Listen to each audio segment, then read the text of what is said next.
Bonjour à tous et bienvenue sur Développement Facile. Dans ce cours, j'avais envie de partager avec vous, j'ai fait un script pour un partenaire en Ajax qui permet de créer des pages PHP en direct à partir d'une structure. Donc je voulais vous montrer un petit peu comment implémenter le format Ajax avec PHP, les modèles justement de création de pages très rapidement. Donc ce script, en fait, vous avez un formulaire. L'utilisateur, il renseigne tous les éléments de la page. Ensuite, via Ajax, vous appelez un fichier PHP. Le fichier PHP va créer le chemin sur le serveur, donc avec le répertoire, le fichier PHP, suivant un modèle.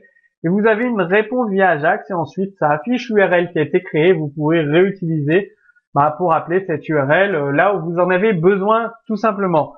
Donc, on va voir ensemble le code source. Il y a même une démonstration juste derrière. Donc, en fait, c'est un script qui est utilisé pour faire de l'affiliation dans le marketing.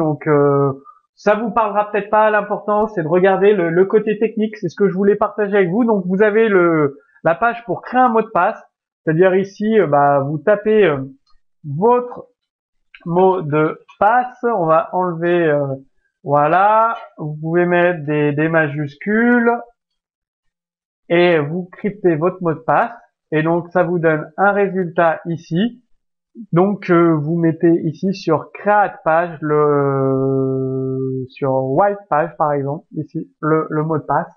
Donc c'est-à-dire que la création de cette page est protégée par mot de passe. Le formulaire, il faut saisir le mot de passe ici. Donc si un internaute tombe par hasard sur cette page, il ne pourra pas utiliser votre script de création de page. Donc, qu'est-ce que ça fait? En fait, on a un formulaire HTML5. Donc, bon, là, il y a du CSS3 pour créer un bouton assez sympa juste en CSS. On peut utiliser le framework jQuery 8, en fait, aussi pour créer le bouton. Hein. Ça, c'est vous qui choisissez. Moi, j'ai préféré faire sans framework jQuery pour ce script parce que je voulais aller assez rapidement. C'est un script juste pour créer des pages web, en fait, tout simplement. Et donc là, on a plusieurs fonctions pour le getHTML HTTP request pour Ajax, en fait, tout simplement ici.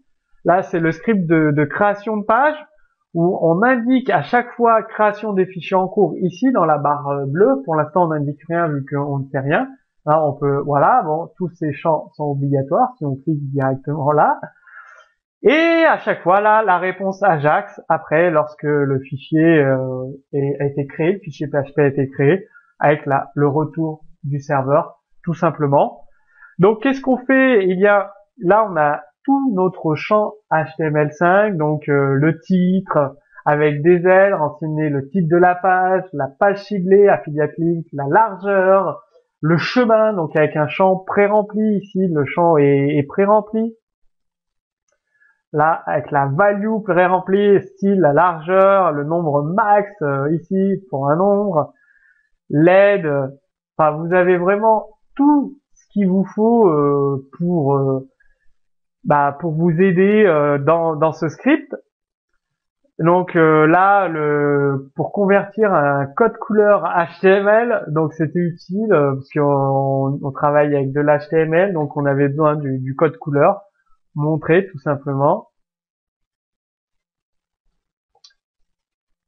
Voilà, on récupère les valeurs que l'on renseigne. Après, ici, teinte, rouge, vert, bleu, luminance, saturation.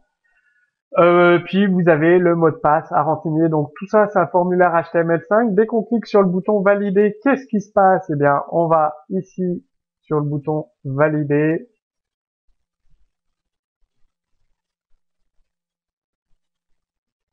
Eh bien, c'est action JavaScript, on appelle la fonction createPage. Et on va appeler ce fichier writepage.php, tout simplement.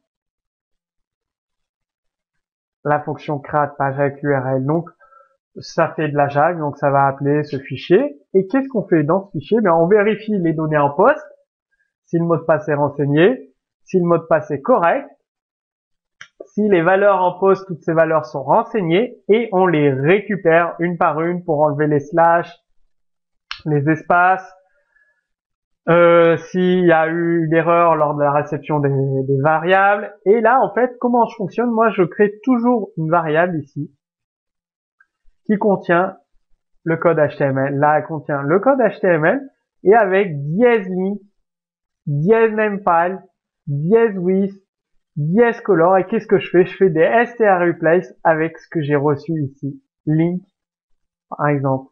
Number row, color, par exemple, avec la couleur que j'ai réussi.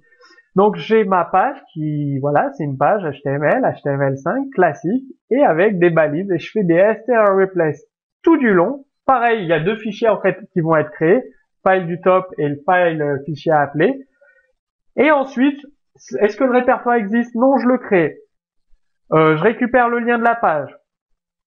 Erreur lors de l'ouverture du fichier.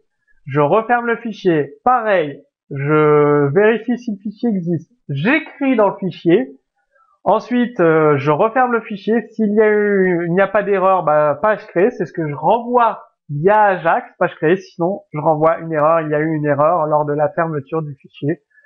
Tout simplement, voilà un petit peu comment ça fonctionne. Donc, qu'est-ce que ça donne? Il suffit de tout renseigner. Donc, j'ai préparé un formulaire pré-renseigné. Vous cliquez ici, ça crée votre page. Et donc là, vous avez l'URL. Et donc ici, avec l'URL, vous avez la première partie, c'est une frame en fait, comme vous pouvez le voir. C'est une frame qui est créée ici, tout simplement, avec le logo et tout. Donc, avec la structure des deux pages qui sont ici et ici. Donc, moi, je voulais partager avec vous concrètement dans un cas que j'ai eu pour un partenaire pour utiliser Ajax via un simple formulaire. Donc, si vous avez des questions, posez-les directement sous cette vidéo. Sur Développement Facile, sous cette vidéo, retrouvez le code source complet de cet exemple avec les commentaires en téléchargement. Et moi, je vous dis à très bientôt sur Développement Facile.